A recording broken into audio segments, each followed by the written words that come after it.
Hey golfers, and welcome back to the Second Swing YouTube channel. We are live once again. It's been a while since we've been live on a Thursday, but we're back and we've got a fun one today. We've got Thomas is going to kind of showcase some of his best swing drills. He's got a variety of different tools here that he's brought with him that helps him keep his swing in good form. So while people kind of join the live stream, we'll kind of go over a few things that are related to the channel, related to the golf industry as a whole, first of all, if you're in the Midwest of the United States, I hope you're safe, and I hope the weather hasn't doomed you too much. It's been an interesting last 20 hours or so for us here in Minnesota. But Thomas, how are things going for you? And let's kind of talk about what's going on in golf right now. Well, you're talking about the last 20 hours. At least we've got some rain, got some of that snow melted. Right? Yeah. But what's been going on with me? Well, rolled to the PGA. Mm-hmm. I've actually, the last 3 weeks, been doing some mobility work. I've been working with my trainer. We've been focusing on getting myself in a position where I can start lifting weights. So as of tomorrow, I'm actually going to be doing some lifting, which is something I haven't done in a long time. There you go. So a little teaser there too. On next week, we're going to have rolled to the PGA, my fitness evaluation. Okay. Which was better than I thought it was going to be. Okay. Yeah. All right, so we have that, and that road to the PGA Series, if you don't know, Thomas's quest to play in the PGA Championship in 2022. He's completed one step, which was finishing in the top 8 of the Minnesota Club PGA Championship. Now he's advanced you to the National Club Pro Championship, and I believe it's top 20. And if he finishes in top 20, he'll play in the PGA Championship next spring in May. So we're excited about that, and we've kind of been trying to document a little bit of it. Thomas has kind of opened up about his process and everything going on with him to showcase that. So if you haven't yet, check out those videos. And of course, as Thomas alluded to, next week, some of his fitness, the assessment as well will be on the channel. So golfers, again, thank you for joining us. Feel free to jump in the chat and engage with us a little bit. One thing we're also excited about too is Tiger and Charlie playing this weekend. Tiger's back. It's been 10 months now almost, where Tiger hasn't played any golf. And last year, I know the Charlie Woods and Tiger Woods team at the PNC was fun to watch. They're back again this week, which is going to be really fun to watch, and I know we're all excited for that. Well, I don't know anyone in the golf industry that's not excited to see Right. Tiger come back and play golf. I mean, it just helps the whole golf industry in general. One thing I found really interesting is I was looking through what's in the bag, and I was interested to see what Charlie had been playing the last couple of years. He's pretty much playing blades. Yeah. He's playing the P7MC Right. irons, 3-iron one Right. through pitching wedge, and he's only 12. So I found that really interesting that he's going all the way to playing a club that's pretty challenging. I mean, obviously, I'm sure he's putting in the work. I'm sure he's got quite the team behind him to help become a better golfer overall. But that's the other thing when you're talking about club fitting. Like a lot of times when you fit players into like a game improvement iron, they're not prepared to put the work in. Yeah. If you're prepared to put the work in, you can definitely play something a little bit more blade-like, at least a cavity back instead of game improvement irons. Yeah, But I mean, I'm sure Charlie puts in a lot of range hours, hits a lot of golf balls. So, but that'll be fun to watch. And I think what's also cool too is the whole relationship with like the Thomas family as well, and Justin Thomas, and so that camaraderie will be fun to watch. But of course, Tiger's done so much for the golf industry as a whole, so it's really good to see him back and playing golf and seemingly feeling a lot better. So, a couple more things for the channel and for you, a Second Swing as a whole here. If you haven't yet, follow us on TikTok. We recently passed 1 million views. We've been active on there for, I think, less than 3 months now, but we've passed 1 million views. So follow us on TikTok at Second Swing Golf. Try to get up probably 3 videos a week there, a lot of instruction from Larry Bobka, other fitters here as well, and kind of ultimately trying to help you play better. And then lastly, too, I wanted to touch on just that we're excited for product launch season coming up here. Usually January, February every year, the manufacturers, try to release their new stuff. What's the latest technology out there in golf? If you haven't yet, we actually have Mizuno Pro irons. That Swing Report video is up. We're really excited about that iron line as well. yeah, they kind of led the charge essentially. They released, at least embargo date is a little bit earlier for their product. Still going to be in that January, February time for all the manufacturers and what's coming out here soon. But we can't talk about what's coming. We're excited to test it when we get it in our hands. But it's going to be a great 2022. It is, and so I think we have, again, we can't that's kind of what we're trying to do right now is we're planning all that. We're trying to get everything all together so we can have all those videos, all that information for you guys as soon as we can get it out there for you on our YouTube channel. But I think from what we understand, it's going to be a really, really good year in 2022. A lot of great product, a lot of great technology is being unveiled this year. So we're really excited about that, and we hope you'll kind of stay with us here at Second Swing and stay tuned because you'll learn a lot of stuff here. So as we get going here, Thomas, again, today's live, Thomas is going to kind of discuss a few things he does, different drills, different devices he uses to keep his swing in form at maybe this time of year where he can't go out to the range as much. Try to give us just an overarching kind of view on why it's important to make sure, for you especially, why you're keeping that swing in form all year. Yeah, I mean, this stuff isn't just for me specifically either. I think it's important for all golfers to keep their swing in form all year round. I think one of the advantages of living in the Midwest, now if there's an advantage in golf, is the fact that you can work on your technique. I think working on your technique is a great opportunity to fine-tune and get your game ready for your main season. And as I'm doing my road to the PGA right now, I'm in that practice mode. There's a practice mode and then there's a play mode. So practice mode is when I've got like 5 or 6 things that I like to work on, whether that's club path, face angle, relationship. I'm working on my takeaway, working on my posture, correct hinge and follow through. And that's something that I'll bring up today using like the swing guide, something as cheap as you can get very, very easily. Speed training, I'm about to start back that again. And that's a great way to create potential distance. We all know ball speed is #1, but if you can generate more club speed and you can still hit the middle of the ball in the middle of the face, you can hit the ball further. And then ball position, attack angle. Attack angle can get sloppy at times. So there's a little checklist there to make sure that we get ourselves in a good position. Putting is a great opportunity in the wintertime. There's so many gadgets and drills out there you can do just in your home if you don't have access to anything. All you need really is a yardstick, and I'll talk about that, how you can go buy a yardstick for a couple of dollars from Menards or Home Depot, and you've got something at least. And then additionally, pre-shot routine. We're trying to tie everything back, what you're working on in your practice mode to play mode. You still have to practice your pre-shot routine. And that way you're going to get away from thinking about 5 swing thoughts at once, and you can dial it into just going out on the golf course and enjoying yourself and playing the best you can. Okay, yeah, that's a pretty good summary because that kind of covers all the bases for you. And I think you mentioned putting too. I know it's winter here, but that's something all year round. Doesn't matter if you're inside, outside. You can practice putting with just a yardstick, like you said. That's really cool to see. So let's kind of get started here. You can just maybe start showcasing some of these things that you go with. Looks like the first one on your list here was related to club path and face angle. And then we also invite anybody watching to please throw some questions in. Thomas will answer them for you on some of the things that he does to make sure his swing is still in form. But I know this is going to be a really good information for those players that maybe feel like they get rusty sometimes in the off season and want to make sure their swing is still ready to go when courses are back open, or maybe they have to take a long break for whatever reason and want to just make sure their swing is still up to form. All right, well, let's get into it. I'm going to go grab my tools here. Well, my tools, they're not very expensive tools. So the first one we're going to talk about is club path and face angle relationship. Okay. Most of the time when I'm outside, I've got this alignment stick. I'll kind of stick that into the ground here. And that way I can see if the ball's starting to the right or to the left of it. Okay. I've got is like a 2x4. Yeah. It's also great for one of the other drills that I'm going to be focused on here as well. But I've drilled a hole in the 2x4, and now I have this alignment stick here that I would want to see the ball starting right of or left of if I'm working on my club path or face angle. You'll generally line that up with your target. Right. Yep, so I'm getting this lined up now just to try and line this up directly towards where my target would be. And I'll get you to load up the TrackMan here as we're going through this. And I think this is a great way to understand where the ball starts and why it does. Why the ball curves to the right, why the ball curves to the left. It's just so important. And end of the day, if you want to hit the ball straight, your face angle, club path relationship is very important. Right. Yep. So is this, are we all lined up here and good to go?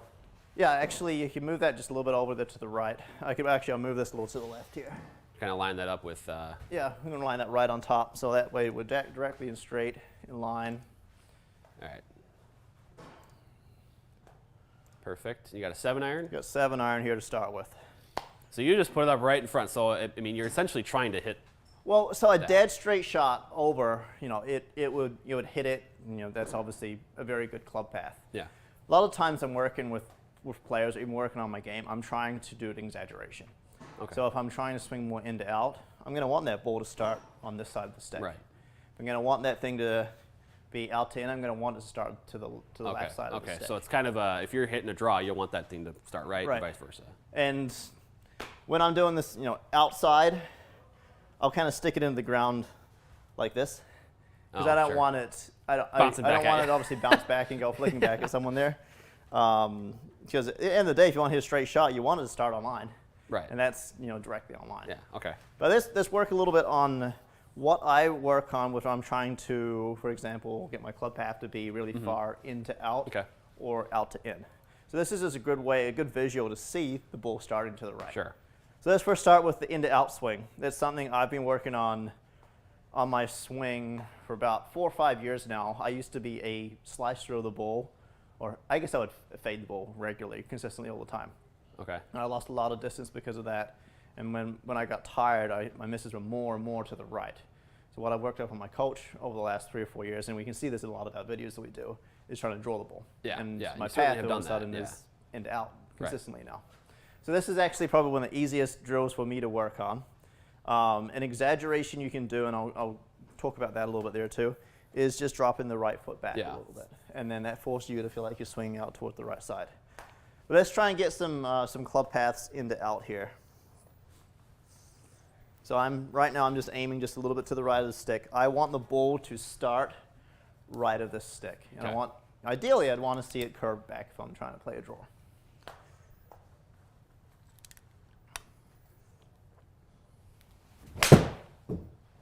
That started right of the stick. That should turn back around for me. There you go. So that's if you're really struggling, maybe trying to hit that draw. You're exaggerating it quite a bit. And a lot of the times, if you're making a swing change, you need to make exaggerated moves. Yeah. So right there, that was, it was 12 degrees into out just by changing my direction and trying to get my club path to be in to out. You have so much more room on your downswing if your path is swinging that direction, as opposed to steeper and across. You don't have as much room. This is probably one of my favorite drills to work on if I'm trying to figure out my club path.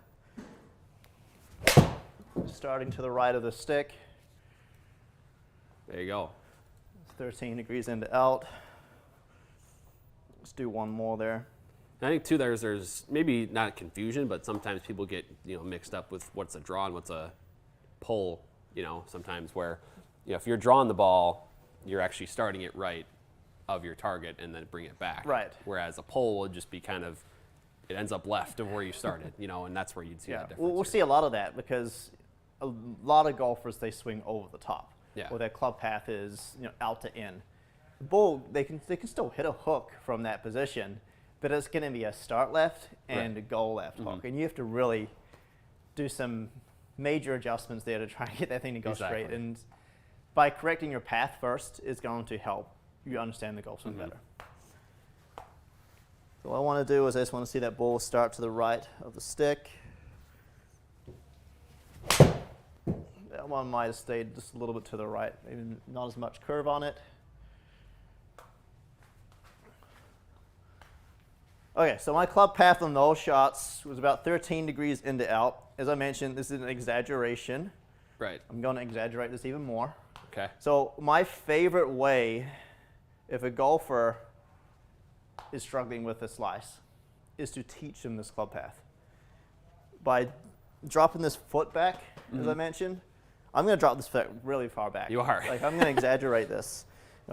Basically, I'm on my left foot here. That gives us so much room here to have that club drop from the inside and then swing out towards the right. Okay. So sometimes if I'm stuck behind a tree and I've really got to curve the ball, I'll do this on the golf course. Like I'll drop the foot back and get that thing to start right, and then get that thing to start hooking over for me. Look at that. I don't know. Maybe you can pull out the curve numbers on that. See how many feet of curve there was on that golf ball. Yeah, you definitely have. Let's see here. We got 4 shots up there. Go down to the. Oh, we got to put There we curve go. up Bring there, bring point. bring curve up and see. So there's 126 feet of curve on just the board. that one. On just that one there alone. You've got, let's see if I can scroll over. Yeah, 126 feet on that one. You're over, well, 50 or more basically on all of them. So that's not bad. Yeah. Yeah. So do this one more time. And just drop that right foot back. When you're doing this, your shoulders, your knees, your feet, everything is going to be starting to the right. A lot of times I see golfers come in for a fitting and they'll come in. You see the shoulders are open. Yeah. And the feet are open. And like, well, if your shoulders are open, you're going to swing down that path. Right. That's why a lot of the time alignment is really important. But drop the right foot back. Get these shoulders to be a little more out towards the right. And then get that thing to start to the right. It's weird seeing and that then release inside over. and how far, just in this like little bay, like you're almost hitting the corner on the right, but then it's coming back like Right. that. So when you're doing this, you have to make sure the hands release over too. Because if you, all of a sudden your club path is going this direction and you're leaving that face angle open, Then you're just hitting it straight to it's first just base. going to be Yeah. straight. So you got to make sure that when you're doing this, that you allow those hands to release over, which is going to generate the curve. Sure. Well, You can fix your path, but if you don't fix the face angle, then right. you So can't. you're still making can't hit sure the with the road. draw, and there was a question that Right. just came in now about that. How much hand action are you using to play the draw? And you're, especially when you have to curve at 126 feet, you're really flipping those hands, I'm sure. Yeah, I mean, I'm just making sure that I've got that hip turn. Naturally, if my path is further that way, and if that club face doesn't change to where it was, the face to path relationship is going to be negative. So it's going to be to the left side. So that one's negative 7.4 on that face to path. My face angle technically was 10 degrees open on that last shot. But because my club path was so far to the right, my difference between the two of them still generated. So that's how the it curve. hooked, yeah. Interesting. So yeah, that's going to make sure. Let's come back to a little bit closer to more what reality would be like. And I'm going to move this just a little bit further this way. Okay. While you do that, we wanted to get to a couple of these questions here. Steven's asking about I-59s, more grooves or more spin on the face, but how about shafts other than the LS affecting the spin? I mean, is there more effect, I guess, from the face or the shaft on the spin? The club head's always going to do the biggest damage or help, essentially, with regards to spin. More or impact ball on speed. the More impact, club head yes. than shaft. Okay. Club head, and that's why in our fitting process we always fit for the club head Right. first. We'll test 3 or 4 iron heads or driver heads or whatever with the same shaft, and then we'll dive deeper into the shaft as well. Not saying the golf shaft's not going to influence it. It's going to be player dependent. So if you did like the low spin, like the LS shaft with the club, you might still see a little bit more spin based on the club head, but LS it might not spins be lower spinning. right. So I think this person was asking like if I'm getting more spin with the I-59 face, can I kind of mitigate that with the LS shaft? And you can. It won't be as a huge difference probably overall. I'm not going to say that a low spin golf shaft all of a sudden is going to spin less. Yeah. Because everyone delivers the club differently. Yeah, I suppose. So I mean, I've seen fittings where I can't say, oh, this shaft's a low spin shaft is going to spin 200 left. It's not going to. Because It's the gonna be- properties of the shaft are different for everybody. That's their transitions. There's are so much different more that and, goes into it. Your attack angle, we hit it on the club face, how much club speed you've got. That's why we try and fit to the golfer with the head first, and then we try and fine tune it with the shaft and kind of adjustments there. Advice for drills, and we can maybe get to these a little bit as we go, because I know you have one here later on about ball position and attack angle, but hitting up on the ball with driver. And I know we've actually had a video on our TikTok as well and on our YouTube channel about attack angle, but a lot of it, I just before getting into it later on, I know you kind of tilt those shoulders up, and that ball position, make sure it's up towards the left foot for you. Yeah, ball position further forward, so up towards the left foot. And then we'll talk about that. I have a yardstick, and we'll talk about ball position for every club and where it should be. And I always double check that and how that influences that attack angle. Okay. Yeah. Okay, so let's try and hit. I'm not going to try and hit the stick. If I do, great. But I want to be just right of it because I'm a golfer that likes to hit this tiny little draw.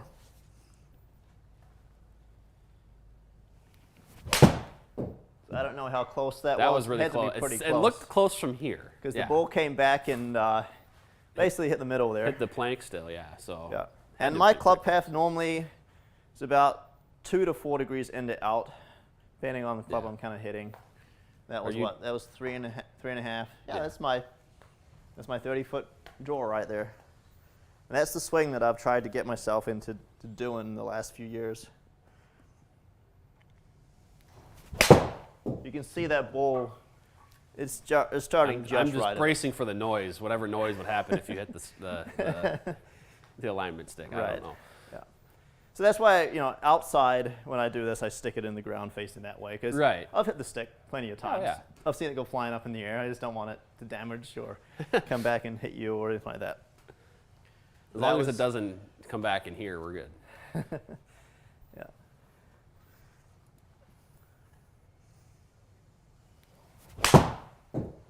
I was being a little more cautious on that one, so my path was just a little bit to the right there. But yeah, so about 3 degrees in and out is what my club path normally is, because I like to play a tiny little draw.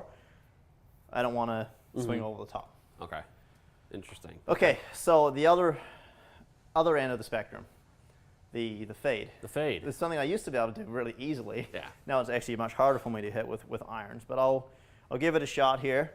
So the same thing, if you're trying to learn to shape shots, or if you're trying to correct maybe a club path that's too far in to out, same thing applies. You want the ball to start now on the left side of the stick. And ideally, I would love to try and get that ball to curve back and finish on the right side of the stick. If you're outside, you can visually see that. So opposite to before, so you would have your shoulders a little bit more open, feet a little bit more open. And you swing out towards left field.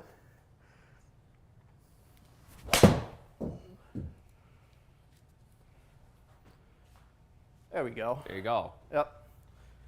So there's that exaggeration there of the path. Before I was, what, 12, 13 degrees 13 degrees out, now you're 11 degrees. Now in 11 degrees out from to down. in. Yeah. So the difference there, what's going to happen is the ball is going to spin a lot more. The ball's going to go a lot shorter as well. It'll fly higher and spin more. That's why I didn't like the fade and wanted to get away from it. Because you were losing too much distance and it was spinning back on you or something? Yeah. So open the shoulders, open the feet. Make sure that ball starts left of the stick. And then let that face open coming. That one started a little bit closer to the stick, it felt like. Yeah, that's a good one. Yeah. Yeah. I mean, you're seeing that spin jump way up. I mean, that's like 1,000 RPM difference. Right. So that's something to note. I mean, we've talked about it before on the channel a bunch, but fades are going to spin quite a bit more, and if you're, for example, into the wind, a fade versus a draw is going to have a much different reaction to it. Right, and you can see there, that was 40 feet of curve. I don't know if I can get much more curve on the ball, because I'm so used to that feeling of because your default right now is a draw. Right. But if I'm behind a tree and I've got to make something happen and get this thing to go, the 7-iron, I didn't hit that one as solid. It might curve a little bit, but... Oh, that curved, yeah. It's coming back towards the center. It's a lot of spin for me for a 7-iron. Yes, that's how you get that spin higher. You just hit a big fade. Yeah. So that's club path and face angle control. Yeah. If you look at this last shot, my face angle technically, once again, was closed on that one, but my face to path, positive numbers because my club path was further to the left. Yeah, for sure. And you can also add in a preference for grip. So for that shot shape where you want the ball to start right and go further left, you can play around with a grip that's going to be a little stronger. Now, I say preference because it's not going to work for everyone. I hate making grip adjustments.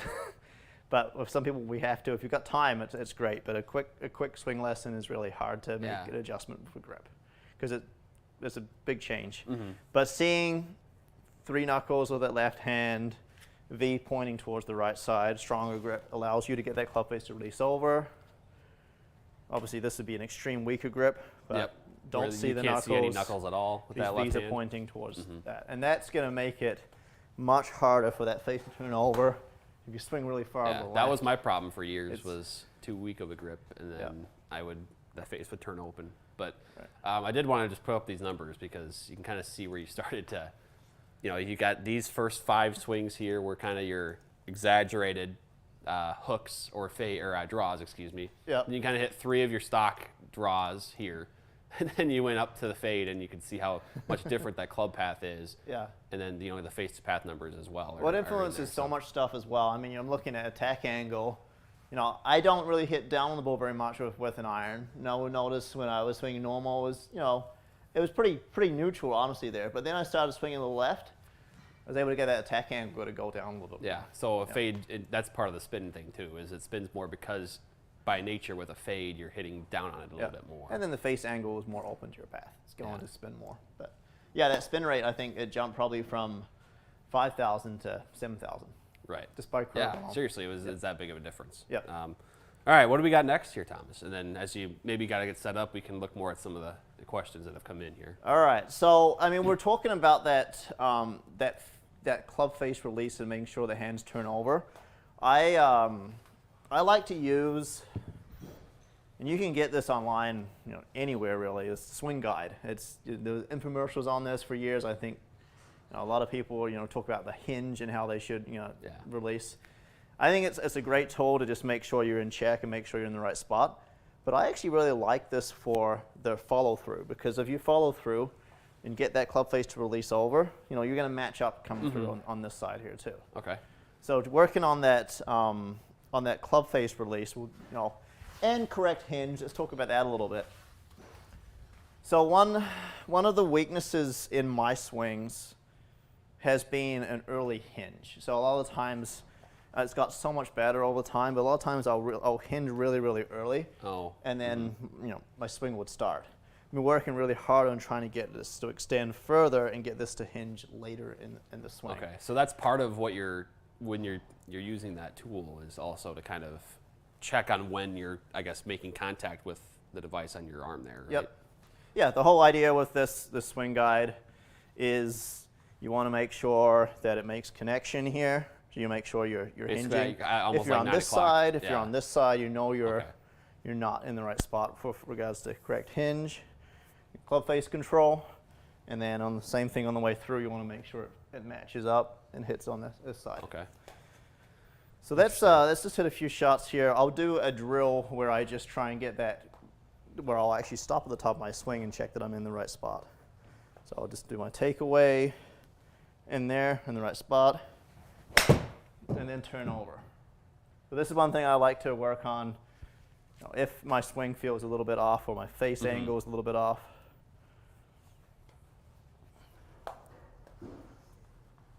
just work on takeaway, hinge, hits it there, and as I turn through, I want this thing to match up. That way I know that club face turned over. And then, I'll add to the full swing. So you want to make sure it catches on the way back. There you go. So that's just a good way to understand, once again, that face control as well. Because if you take the club back, and that's an exaggeration, but if you miss this here, that's telling me that. Yeah. Well, it's not an exaggeration for some people. Right. Yeah. And I mean, I'm not telling you have to swing robotic, but it's just a good point to check to see where everything's at. So I like this. It's a very, very simple guide to make sure that you're in the right spot on the takeaway and the follow through. Why don't we get to a couple of these more questions that have come in. Henry asking how much baseline speed. We'll get to the SuperSpeed training here actually in a little bit. So how about, let's get this one from JH on here. Is it possible to shallow out the club path too much, especially with irons? Yeah, I think, yeah, because then wouldn't you not be hitting the ball? You'd be hitting out. You'd hit the ground first, behind the ball. Yeah, and then you'd kind of hit up on it. You get so, I mean, too I think far in inside. general with any club, with any iron, you want to be hitting the ball first. Right. You don't want to catch the ground first. Yeah. I mean, you're trying to come down, hit the ball, and then hit the turf. Yep. So, and in general, that takes a downward attack angle to accomplish. So yeah, you absolutely can. I'll say, like, the stuff I was working on by dropping this foot back and really feel like I was swinging out towards first base is an exaggeration. Yeah. I'll do it on the course if I absolutely need to hit a Right. 100-foot hook around a tree. Yeah. But it's not going to be exaggerated when you're playing. Mm-hmm. It's just a drill to kind of really exaggerate it. And make sure, as long as you turn your body and get onto your left side, it's not going to be as shallow. Now, if you come from the inside and then you're hanging back like this, Right. I suppose you're going to be very shallow. Yeah. You don't get that weight transfer. You hang back on this side. Yeah, it's getting. That's where you're going to bottom out. Yeah, you're going to bottom out. You Yeah, want to that make makes sure sense, that totally. you finish and turn onto your left side. On the flip side, if all your weight is forward the entire time, you might be coming too steep, and then that's where you have, too much spin and problems making that good contact, and you won't probably make it most efficient. We also had one from Henry up earlier. He said, I tend to be more square at impact with my shoulders and hips, which causes early extension and in-to-out path with an upward attack angle. Any drills to help getting open at impact and more down on attack? And I think, honestly, the one you showed about hitting that fade kind of maybe would be up Henry's alley here. Right, yeah, trying to open your body up a little bit. I would recommend, now I don't know what the left foot, if he's a right-handed golfer, what the left foot flare is like. I recommend flaring that left foot a little bit, which makes it easier to open the hips up, get through the ball better. But one other drill that I do like, I can get rid of this club here for now, I'll make it a little easier. To make sure that I get good turn onto my left side, is I actually, I'll do this, so I'll lift my left heel on the backswing, and then on the downswing, I'll try and feel like I'm stamping that heel down to get the hips to turn through. So it's a kind of a variation of butt cheek to Robbie, where it is. Instead of the butt, it's the foot.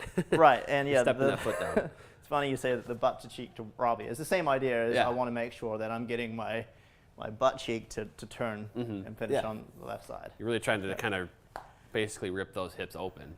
Right. And then you're kind of, to do that, you're stepping down essentially. I didn't think of it that way, but. If you want to know more about butt to cheek Robbie, you've got to check out Is that episode 2? Episode 2 of the Road to the PGA. That's where butt cheek to Robbie will make a little more sense to you if you don't know what it means. Swing thought there. So I'm gonna actually do a couple of those just for this gentleman here to see.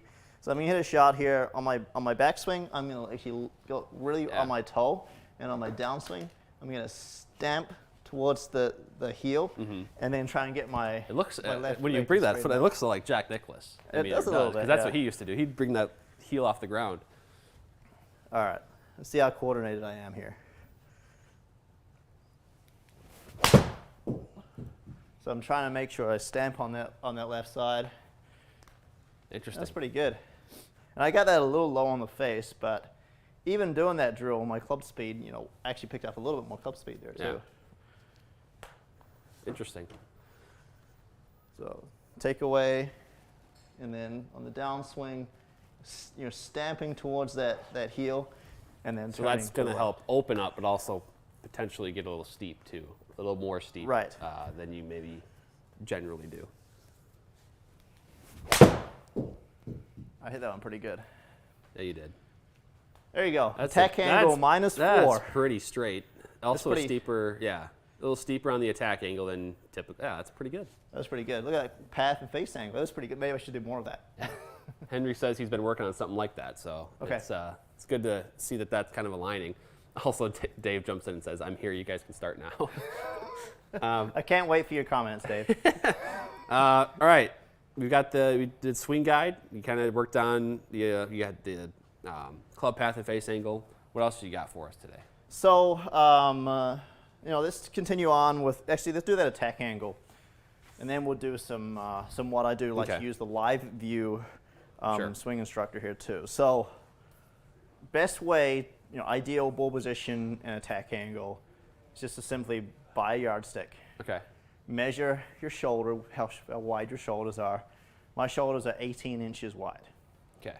So I just place this down on the ground where my feet line is, and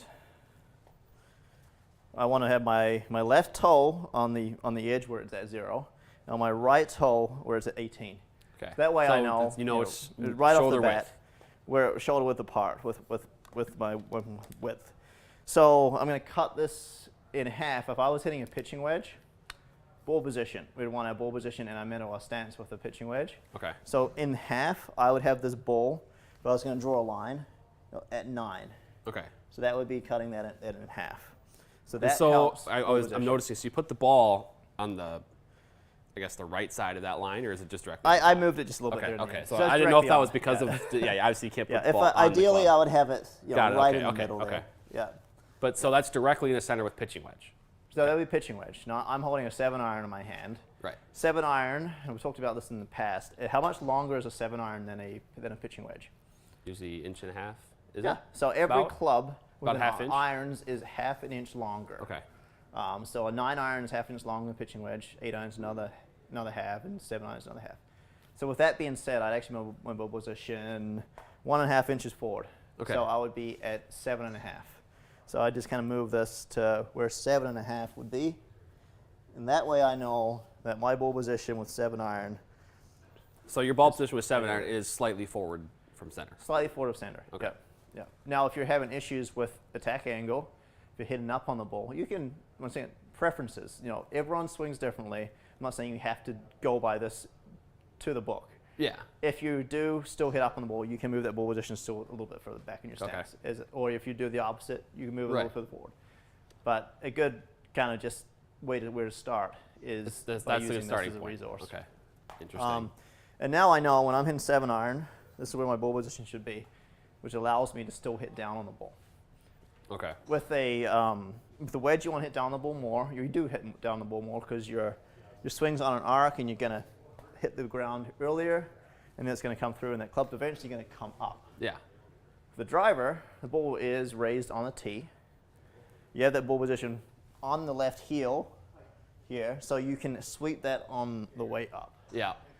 So a lot of times I'll even just use this, and I'll probably put it at like 2 inches. My toes are probably a couple inches long, so I just prefer it to be not my toes, width of my my front of my feet here. Yeah. That'd be some short toes. But yeah, so I would just kind of move it a couple inches there, so it would be very, very close to the left. Okay. Heel. Yeah. So that's kind of the progression then that you can kind of see, and I know it's basically you have your pitching wedge and then basically a ½ inch forward towards your heel with each club that you move up. Yeah. So that's kind of, if you've ever been curious about where your ball position should be on any given club, basically pitching wedge and down to your 60 degree, it's in the middle, unless you're manipulating a shot or hitting something low or whatever the case might be. But for a stock shot, and then kind of a ½ inch up per club to driver, which then should put you right at about left heel. Right. You're not trying to take as big a divot as you are with a 4-iron than you are with a pitching wedge. Exactly. So that's why you'd have the ball position a little further forward, so you don't take as much ground. Sure. Yeah. Okay. Yeah. So 7-iron, as I mentioned, my feet are 18 inches apart, so split it in half, that would be 9. So I'd go 1.5 inches forward, so it'd be at 7.5 inches. What I'm seeing here on the yardstick. I got that one a little heavy, but I should have hit down on that ball a little bit. There you go, -4. -4. Yep. So it's a huge influence on attack angle.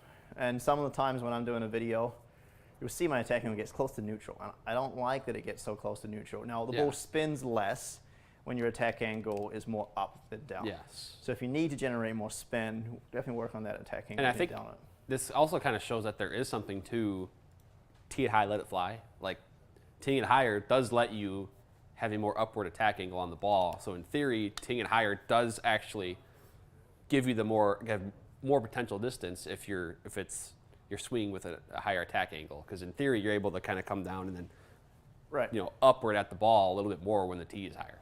It's a great drill. Just put some tape on your top of your driver to start off with, because if you do hit down the ball originally with the driver, you're going to sky it. You're going to have a lot of dummy marks on the crown. Right. You don't want that. But the fastest way for you to increase your attack angle for sure is tee that ball as high as you can. You'll figure it out eventually, but you may sky the ball. By default, to hit the ball square, and if it's up on the left heel where it should be, you will have to.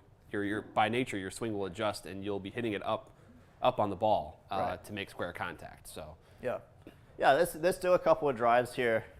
Just kind of talking about that attack angle with the driver. So I'm going to tee this tee as high as I possibly can.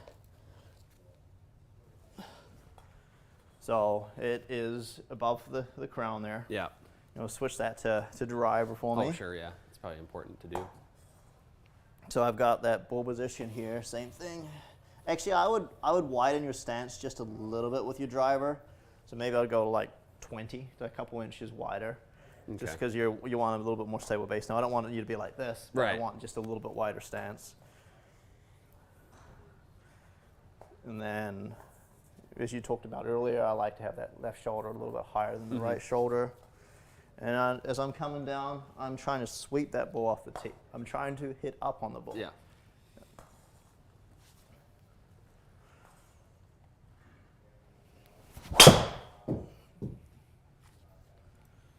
Let's see that, 7.4 degrees up. That's how you do it. Yeah. It was a good first driver swing of the day there. Yeah, not bad. I wasn't even trying to like. How about here's a question that we kind of, since we're on ball position, James asking about the relationship between ball position and forward shaft lean and launch angle. And actually, forward shaft lean is something we've talked a lot about. So where do you kind of fall on that? Yeah. So at impact, you want to compress the ball.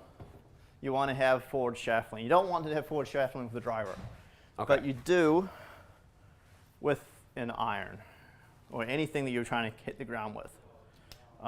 So I like, honestly, just putting an alignment stick on the back of the club here as a reminder, because at impact, we want to have forward shaft lean. This is where you want to be at impact. You don't want at impact to be dead vertical, up and down. Dead vertical, yeah. So 7-iron I'm holding in my hands here. It's got 34 degrees of loft on it. At impact, I don't want that dynamic loft to be 34 degrees. Right.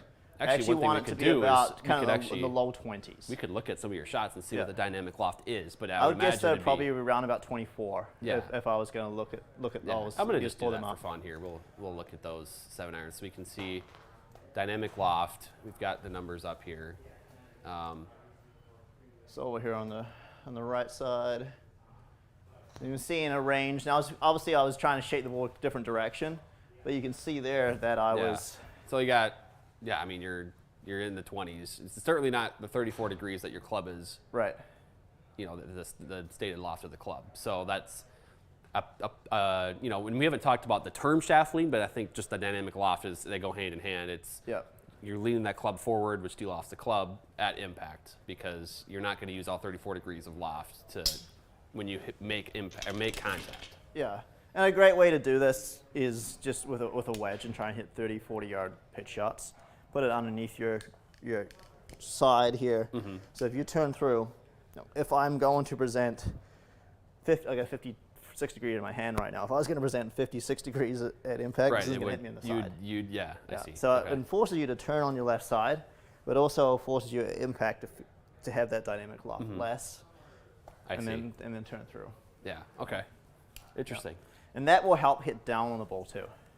Yeah. Because you're trying to at impact, you're trying to compress that ball, hit that ball first, not the ground. Okay. Yeah. Okay. What's next?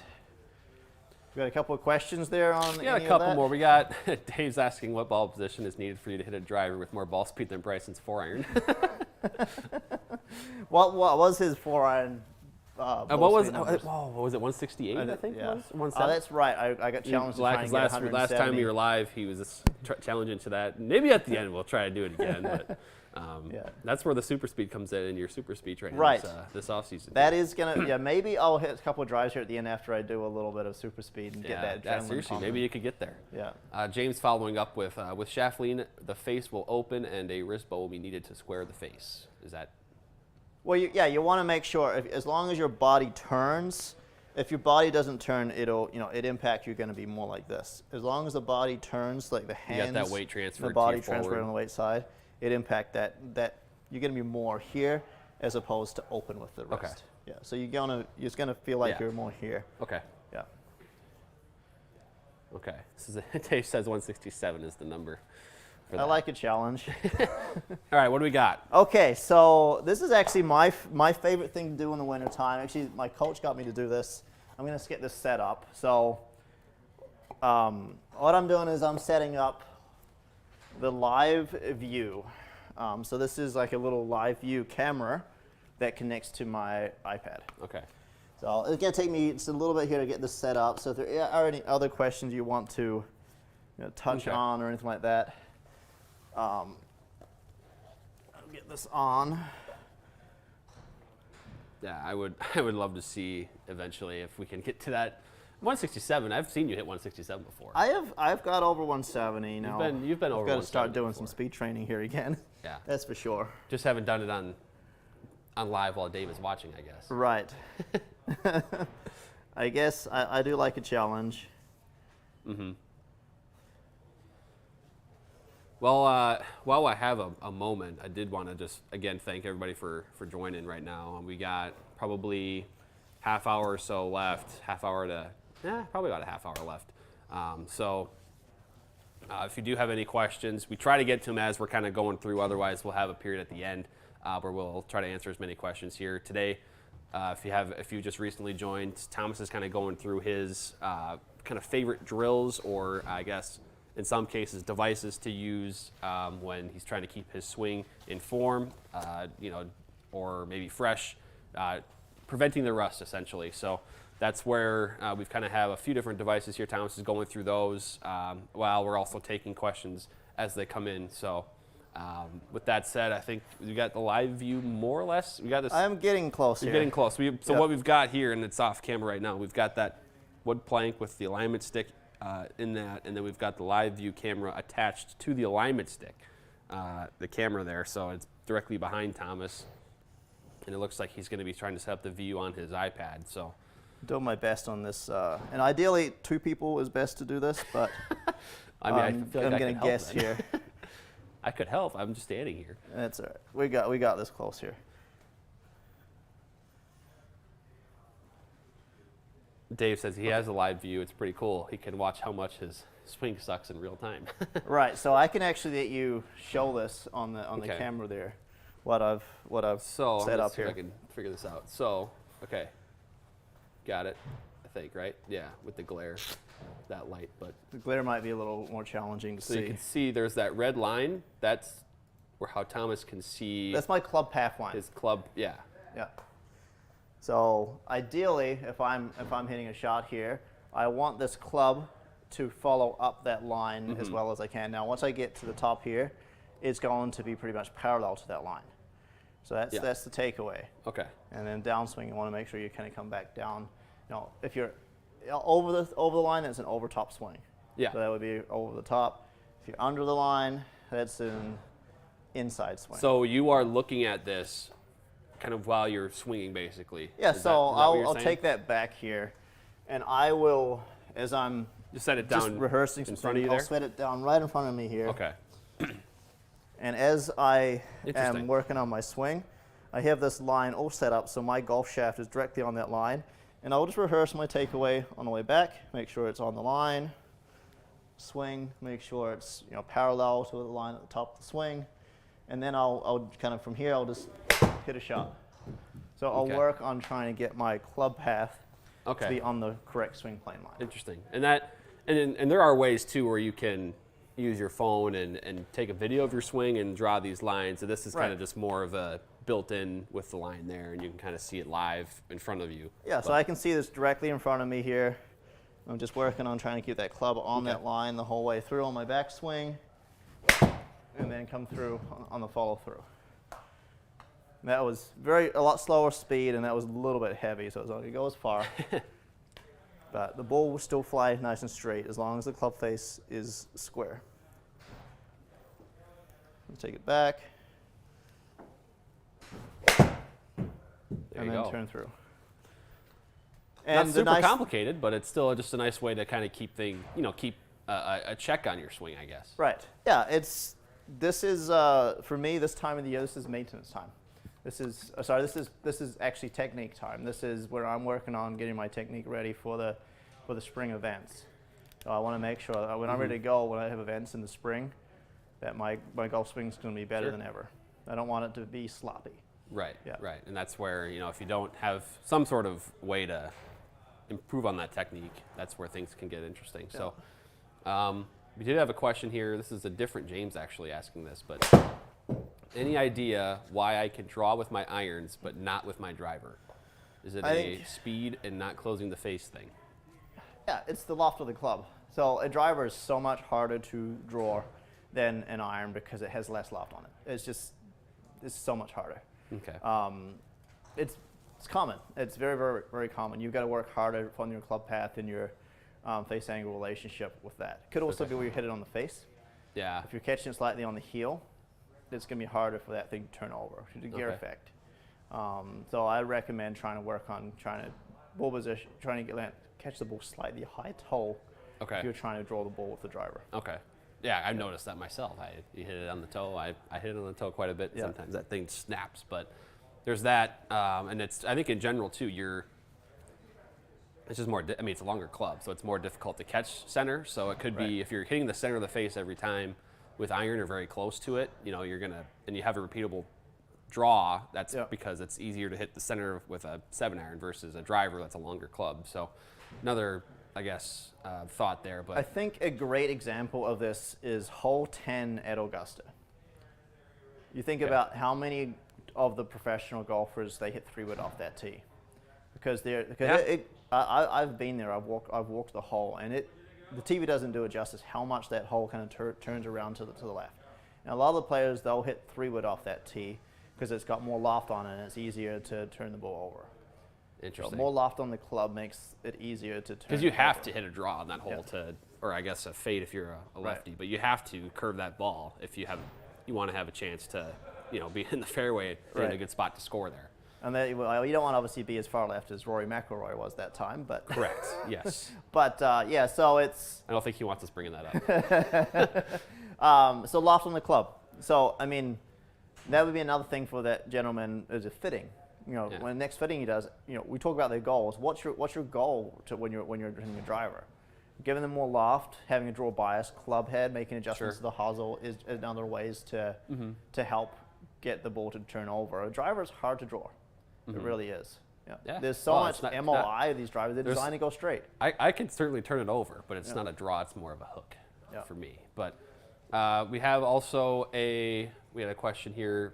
Dave is actually asking about, do you have any exercises that you do for your back? And maybe that's something that you did in the fitness video that's coming up as well. Yeah, so that'll definitely come up next week on that video coming out. So while I actually have this live cam, I can actually see what my posture is like it's set up. So I see a lot of people slouched over with their shoulders. You see this. A lot of people that work in the office or at a computer all day. After a few years, it's just naturally that's what your posture is. So my suggestion is you actually want to feel like you're kind of tucking your hips, pelvic hips under a little bit and activating your abdominal area a little bit. Okay. To try and flatten out your back a little bit. Just by kind of sitting a little bit lower with the knees and then just unlocking that, you're able to get your posture to be in a very, very good position. So when I'm looking at this, I'm trying to flatten out my back. You see that my posture with my back here is very flat as opposed to slumped over. And I imagine that if making a change with the posture there, it could probably be difficult to adjust to right away, and memorize it might be uncomfortable, but it's something like that. It's something as simple as posture can be a big help with back pain in the golf swing, because the golf swing, if you do it how many times in a round, practice swings plus the actual golf shot, it can wear on you. And I know Dave mentioned he's got a live view, right? Yeah. Yeah, so you could draw a line up his back, and then you could look at it live there and see what his posture's like and try and get that back to match up on that line to be nice and flat. Yeah. But trying activating these abdominal muscles, strengthening this area here is going to help a lot with the back too. Okay. Yeah. We got one more here, then we'll maybe go towards we'll do some putting stuff, and then we'll do some swing speed stuff. Yeah. So we got what about a drill to start the transition to your front side prior to finishing your backswing? Is there anything that you do for that? One thing I like, you can do this at home, is putting a club across your shoulders. Is you turn back onto your left side. Your first move you want to feel like is that you're putting weight on your left toe. Okay. Most golfers don't think about getting that weight on that left toe. Not only does it help get that path to be more in to out, but the transition, you get this little tiny little hip bump. And that's kind of like a power move in the downswing. So if you're able to get that little bit of separation of separating the upper body from the lower body by creating this little hip bump, then you're able to snap towards the heel there. Interesting. So that's one thing I like to work on a lot, is trying to feel like from the top of my swing transition, my first move is feeling like I'm putting just a little bit of pressure on that left toe, and naturally that forces me to just get that little hip bump, and then I rotate around my body. Okay. Yep. There you go. There you go. That was a good one. Yep. All right. Well, do you want to do some? Yeah. Let's talk about. We'll talk about putting. We don't have a putting green bit necessarily here, but we'll talk about putting. We'll talk about some of the stuff that I like to do at home. First off, I've talked about this yardstick a lot. Yep. You can use this. So, a couple of dollars. You put the yardstick, putting the ball directly down it. You put a ball on the end of it and putting right down the end. If you can make it all, the whole way down, the whole 3 feet, or I mean, if you make it all the way down, you're doing good. Well, because it's actually, I've tried that, and it's actually tougher than it seems to get it online for that entire. The yardstick's a little bit easier. We also have the putting stick. Right. I love this, the putting stick. Same thing. Putt down this, try and make 5 in a row with this. It's got a built-in mirror with it. It's got like a little level in there, so you're putting on a flat one. Also available at second swing. Available at second swing. Yep. Yardsticks aren't. Wow. But maybe we should. If you keep talking about them as a golf tool, maybe we should have them here. Also, I've come across this recently here, Graves Golf Excalibur putting trainer. It's a little bit more. But also it has a mirror built into it. Same idea as putting straight down. And so the idea with the mirror too, when you're looking over, is kind of your eye position. Yep. Making sure, basically you want to be able to drop the ball directly down from your left eye onto, where the ball would be sitting. So you want it to be directly above, essentially. Right. And then you can also get a putting mirror. Just the exact same thing as when you're hitting some putts. You want to make sure that your eye position is directly over. I'll grab my putter really quickly here just to show. So an ideal ball position is to have your eye position right over. I can see that my eye position's here right over the ball. We don't want to be too far this way. We don't want to be too far this way either. Yeah. So just to work on getting your eye position right over the ball, and then just using a mirror. Sure. So that's putting. Another fun thing I've got here, and you can get like these little stick-on face gates where you kind of stick this area here, so you're in the middle of the putter essentially. This center putt, it's got a little ridge on the center area. Yeah, here, let's bring this to the camera here. Okay, I see what this is. Interesting. Okay, so just by putting on that a few times, you'll understand where to hit the middle of the club face. So you can kind of see, this is very zoomed in, but you can see how there's little ridges in the center there, so it's kind of forcing you, if you miss the center a little bit, right, that thing is going to, jut right or jut left. If you go dead center, you're going to hit it square and it's going to go straight. So this is kind of a cool little trainer here to basically understand pretty quickly what the middle of the club face is. Basically force you to hit the center of the face, otherwise you will certainly not hit it on line. Yeah, so this is a cool tool. So this stuff you can use at home. Ideally, if you have access to a hole, if you're a putting green, or even in summertime. Sure. If you live down south, right around clock drills, ladder drills are my favorite things to do for putting. Yeah, and we got those on YouTube channel as well, just different ways you kind of go around the hole and hit putts 3 feet, 6 feet, etc.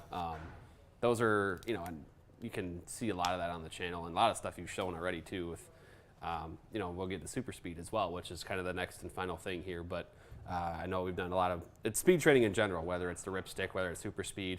I know Golf Forever is coming out with a swing trainer too that we'll have on the channel here, so a lot of different ways to focus on speed training and swing training as well. So I think we can maybe get towards Dave's request of the ball speed training. All right. Well, yeah, we can we'll maybe get to some more questions here too. I know Kevin asked about a strong grip demonstration. Now, you did show that a little bit ago. He may have just recently joined, but what a strong grip looks like, and basically I know it's a kind of a showing the knuckles. Yep.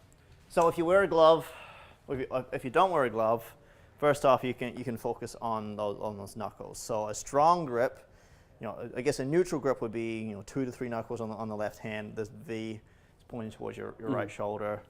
So this hand kind of sits on top. This V is also pointing to your right shoulder. That's neutral. Strong grip, you'd grip it a little more in your fingers, and you'd see more knuckles. If you're wearing a glove, you for sure would see the logo on your glove. The logo of the, yeah. Yeah, so if you don't see the logo with your left hand on your glove, that tells you that grip's too weak. Okay, so you need to see the logo for sure. So and I'm looking down, this is a weak grip. I can't see the logo on that hand. I rotate over here, neutral, now I can see. Strong, you can see a lot of it. Yeah. And that's probably an exaggeration of how I mean. I don't think anybody's going to go all the way over like that, but I think it's to the point where that's what a strong grip would look like. And if you're trying to strengthen the grip, because I know you had told me before that I need to strengthen my grip. And so it just takes a little bit more of that left hand being on top of the club. And then bottom hand, if it's your strong grip, your bottom hand would be right of your shoulder. This V or neutral would be kind of pointing up to your shoulder. There you go. But keep in mind grips preferences. It's everyone swings differently. It's going to help close the face or open the face, but it's going to be the tendency. There's going to be a feel thing. Yeah. And that's the thing is making a slight adjustment to your grip is actually an annoying process because it takes a lot of repetition for it to be comfortable. So that's something that it took me a while to actually get used to when you had told me to strengthen the grip, and there'd be times I would straight up forget it and I would remember it, and it'd be a process to get comfortable with something like that. Yep. Cool. All right. Well, we were talking about speed training a little bit.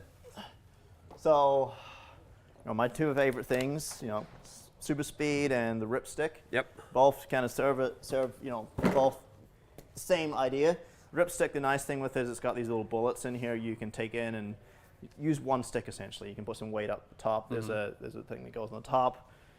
You only need one of them. SuperSpeed, you've got 3 of them that are already just 3 different weights. Yeah. So speed trainer, if you can get something like this, you can also write down the numbers as you're doing speed training and doing the SuperSpeed protocol. I did that for several weeks last year on our channel. I was able to pick up some speed. Yep. About to start this year. So I remember because so we had done for the viewers in the context, we had been doing club comparisons for a long time, and your swing speed with driver was like 108, 110. Yeah, it was consistent. On average probably under 110 probably. Yeah.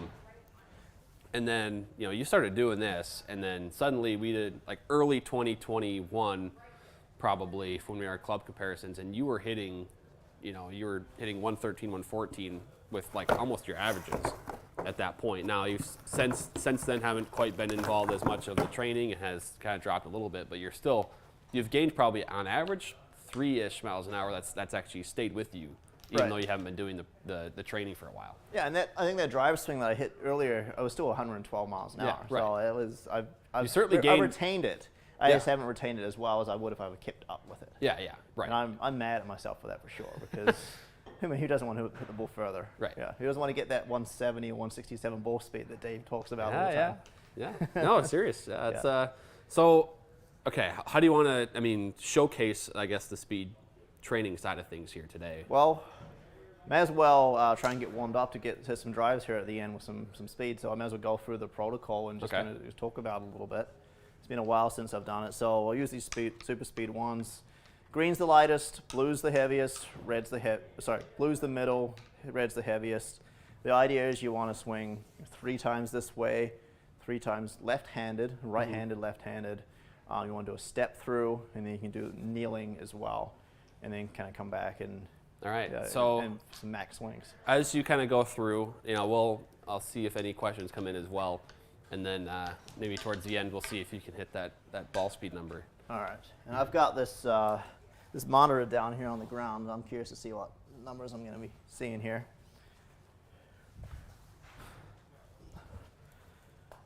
I'll do a couple warm-up swings here first, just to make sure that I'm nice and loose. Ooh, Kevin asking about the Autoflex driver shaft.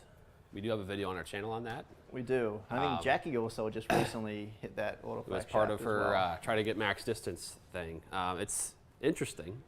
I think it certainly can kind of help with your speed, but I think the control part is where we noticed maybe it, obviously sacrifice some control. I think just the lighter the shaft you go, it's harder. Which to is control. In general, right? Yeah. Player dependent once again. It definitely, when I was hitting it, it had this weird like little whippet impact that feel like I could get the club face to be controlled. Now I got to 119, I think at 119.8 on the club speed, as fast as I've ever been. So I know you hit the actual total number on the drive, but I remember it was 349. Right. You hit 349. Yeah. You wanted to get 350. Yeah. Couldn't quite, but 349 with that shaft, and that was kind of right after you had been doing the training. So. Yeah, that was the peak of doing this. So that was a combination of shaft and also right. that. But it was the fastest I've ever swung. It was 119.8. Almost there. That's some speed. All right, so let's just do this really quickly here.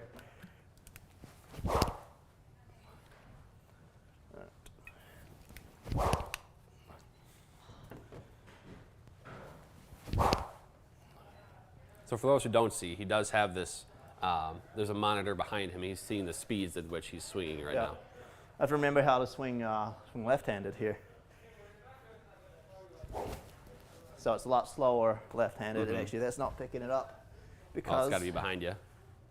Behind me here. So the idea is you want to make sure you do it right and left-handed because we don't want to just have just a body that is just completely off balance. All right, so there's 100 left-handed. That's pretty good. Okay. So 3 each way with the green, 3 each way with the red. The TrackMan picked up one of your swings there as a shot. That's funny. 23.6 ball speed, I guess.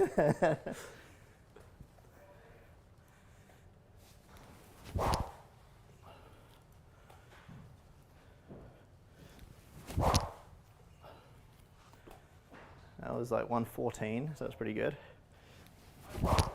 Ooh, there you go. 114.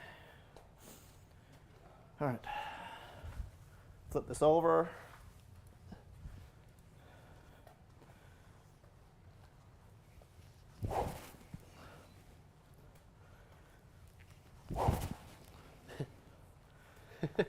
TrackMan's not familiar with this. That's funny. All right, 100, pretty good. Both that left-handed there. And for the sake of this, I'll probably just do the step through, and then at the end, I'll probably just do 3 really backs out, and then I'll jump to driver. All right. Because I don't even want to just sit here watching me just swinging a speed stick for the next 10 minutes. I think you're going to hit that number. Definitely feel warm. And this does not take very long to do. No, which also makes me even more mad, the fact that I could have kept up with it by doing it 10 minutes every 2 or 3 days. Whew. You guys are making Thomas do a workout. All you viewers that joined for this, we're putting Thomas through a workout today.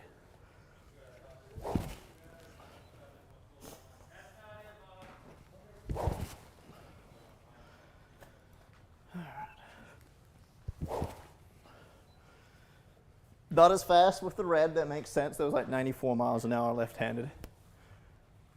All right, now do you max out? Now I do the step through. Oh, that's right. And I max. I'll do the step through real quick. Maybe I'll stick to right-handed. So I'll be worn out. Kevin says, yeah, I had no idea about switching left with the speed stick. That's one of the protocols. I know there's you can do it on your different knees. levels. Yeah, there's different levels for sure. I was on like level 2 or level 3. Yeah. But yeah, step through.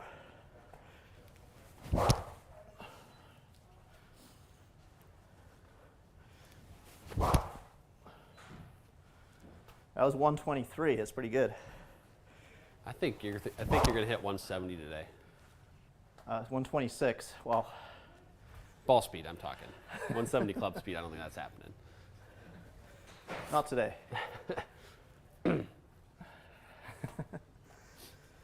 All right.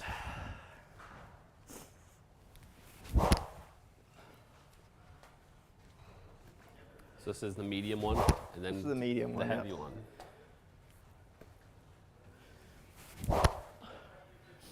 Am I coming close to hitting anything here? Don't want to do the step throw and take out a I camera think or you're something fine. like that. All right.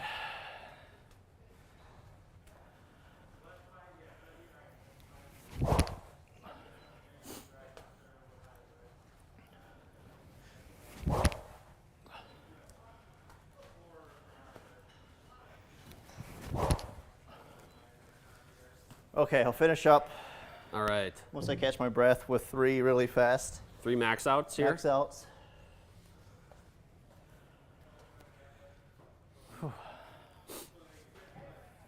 And then we'll put driver in my hand. Maybe I'll turn that loft down to 8 degrees as well. Oh yeah, you could do that. That's one way to kind of, I don't want to say cheat the a little system, bit. but you know, it's legal. You can move your loft down as long as it's not in the middle of a round. All right. I love that that survey that someone's put up there. Oh yeah, that's our yeah. We're trying to see where the people are at here. Who's All right. oh yeah. And also when you're doing this, try not to hit the ground. Well, I barely felt a breeze on that. That was a one. little bit of that one. Whew. 129. 129 on the speed of the club there. If only I could have that in my driver hand. Who says you can't?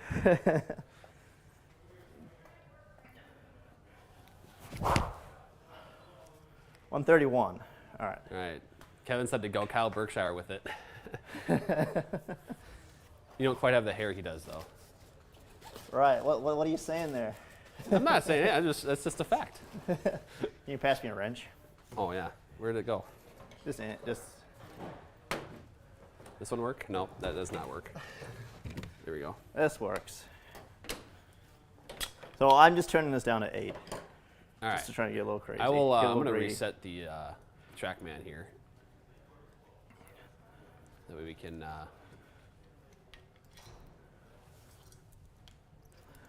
Can get a refresh on the TrackMan. We'll have driver So ready this to is go. 9-degree driver head set to N minus 1.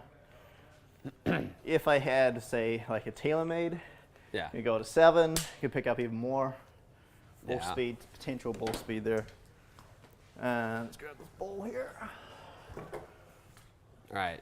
You warming up at all? Or are you going for it right away here?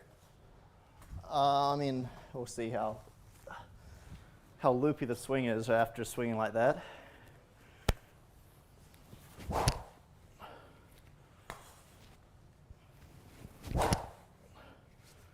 Feels a little off. Maybe give me a minute here just to. What do we think, Regroup. viewers? How many swings will it take? I think he's going to get it. I don't just don't I know. don't have that many swings in me. Yeah, I think he'll give you 5 swings. I think you get it. Well, so there's 167 is the Bryson 4-iron speed that we were talking about. Okay. 170 is another potential goal here we could have. So Yeah. I want to see. Hopefully, I get my club speed at least over 115. That would be 115. nice. Okay. Yeah. Yeah, it's been a while since you. I mean, you've had a lot of times where you've done some testing and you've reached 113, 114. Yeah. Again, and I mean, when you were doing the training, you were getting in the 116, 117 rather consistently when you were really going for it. So Right. Okay. See how swing one's like.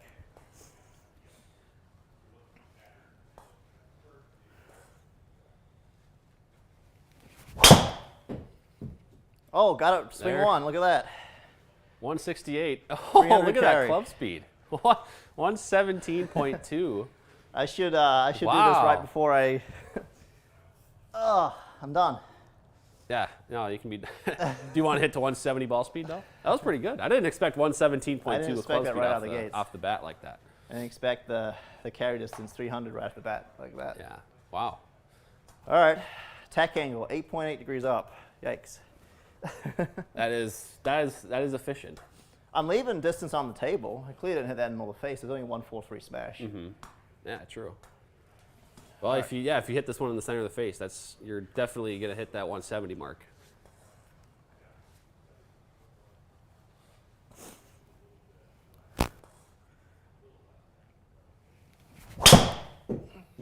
Oh, yeah. There we go. Oh, yeah. Never a doubt. Nice. These are some weak goals. It's pretty straight, too. The goal should be 175.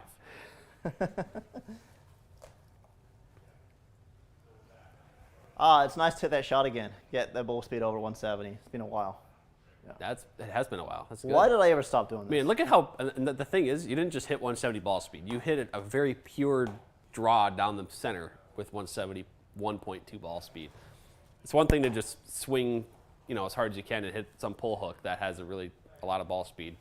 That's a very pure drive down the middle. So. Right. Yeah, I'd take that for sure. I'd be a very happy guy to hit it 320.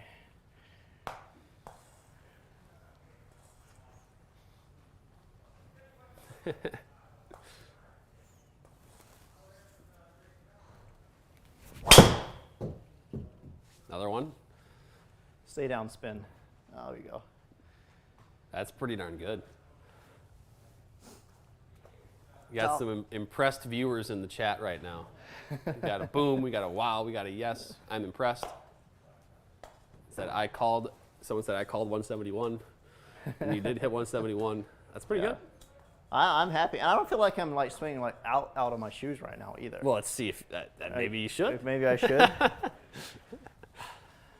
Just go for 120. I mean, if you miss the ball, who cares? If I missed the ball, I guess I am warmed up.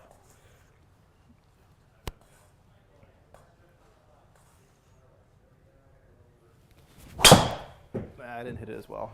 Oh, I just missed it a little bit. That's a decent miss. That's funny. Ball speed dropped. 302 carry, 322. Still. Gotta love forgiving drivers. Yeah. Yeah.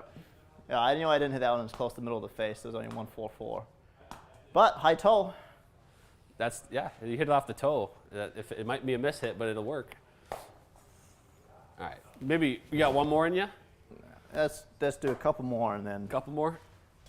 Finish this. Let's go for 172 ball speed.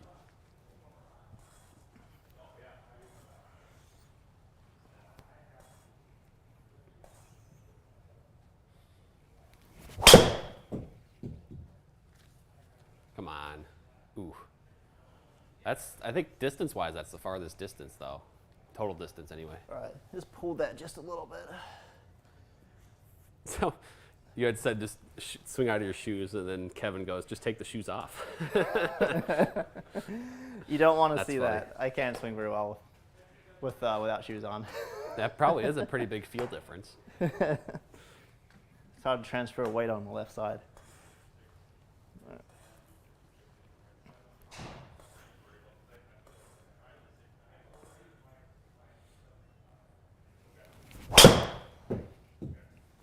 Oh, getting there. Well, Ooh. we got a good starting These point. are such good drives. Look at that club speed. Oh my God. Like it's one thing you see a long drive contest and guys are hitting 50-yard hooks and whatever else, and these are all I'm gonna look this up quick. I gotta see the dispersion on these drives because I mean they're all in the fairway and you're hitting that little draw. All right, I'm done with that one. I've at least set myself a starting point. I know I can reach. It's funny that your starting point here is about where you were. 75% of the way through last time with the speed training. So, all right, we're going to start to wrap up here. And while we do, anybody still viewing, feel free to drop any questions maybe we didn't get to in the chat, and we'll take 5 to 10 minutes here and we'll get through those. Thanks everybody for joining already. This was a lot of fun. I know I learned a lot just by some of the drills here. And if you're joining late here or joined in the last few minutes, in this live broadcast today, we went through some of Thomas's favorite drills and favorite kind of tools to use to make sure his swing stays sharp, maybe when he can't play for a long time. I know up here in the Midwest, there's a large time of the year where we can't go outside and play golf. So he's keeping that swing fresh, and he's got a lot of big events coming up in the spring that he needs to keep that swing fresh for. So I know somebody asked about, there was a comment about asking, how far you are from the ball. Is that something you're thinking about, and how do you check on that as you're setting up to a shot? That's a great question. Posture is so important. Gap B, grip alignment, posture, ball position. I probably should have touched on that a little bit. But sorry. Easiest way is if you go like this with your right hand, if you're a right-handed golfer, and go from where your belt buckle is to the top of the grip. That is a good way for you to see how far away that you should be from the ball with regards to posture. So you spread that out as far as you can. Okay. Belt buckle to top of the grip. That's how far away your hand should be from. First time I've seen that before. Yeah. I've heard of that. Interesting. Yeah, it's the easiest way to remember Let's go like this. Go like this. Belt buckle and then to the top of the grip. Okay. Yeah. And I imagine then, yeah, that's that every gets, club. because the length of the club changes, so you'll changes. just by nature get. Oh, okay. Right. It'll be more vertical with a wedge. It'll be lower with a driver, and with a wedge, it's going to be a little higher. Yep. That makes sense. Yep. Okay. I hadn't seen that before. Rob, do you think there's a benefit to swing on a steeper or shallower plane versus, or when it comes to generating ball speed with irons versus woods? I think, obviously with woods, it's shallower is more speed. Right. I think that's for irons too, because you're not, if you're steep on it, you're generating a ton of spin. So it depends on the club. I mean, do I swing a little too shallow with my irons? Yes, that's something I'm working on. Sometimes my attack angle gets very close to 0 with the 7-iron. I don't like that. I would much rather be 3 degrees. Yeah. So I think it's nice with the irons to be just a little bit more vertical. Yeah. And I think that's club pass sometimes get too far, swinging into too out. much of a draw. And then so if you're able to butt cheek to Robbie, turn, you get your butt on your left side. It's going to help you get on your left side and compress the ball. Sure. That's why I hit the ball so far with my irons, and it's why that smash factor number conversation comes up in a lot of our videos. It is. Every time we do an iron comparison of some kind, and it's we get the question of how is Thomas' smash factor 1 for whatever with the 7-iron, and it's just how you're shallow you come into the ball sometimes, and it's spin loft. I mean, it's just the difference between the attack angle. It's attack angle is too shallow. Yeah. Yeah. And that can generate more attack speed. angle and dynamic loft is what it is. Yeah. All right. Well, we have. If there's no other questions for us today, I do thank everybody for the nice messages in the chat, and we will be back next week. We are planning to do a live next Thursday, the 23rd, 10 a.m. We will be back. We're going to try to wrap up the year with some of our favorite clubs of the year, highlight our favorite drivers, favorite fairwoods, favorite irons, have that discussion. Maybe we'll do some testing on them as well. So. But otherwise, everybody, thank you for joining. Thomas, thanks for the display today. I think a lot of information was shared with our viewers. And once again, everybody, we'll be back next week at 10 a.m. on Thursday. Thank you, everybody, and be safe and be healthy.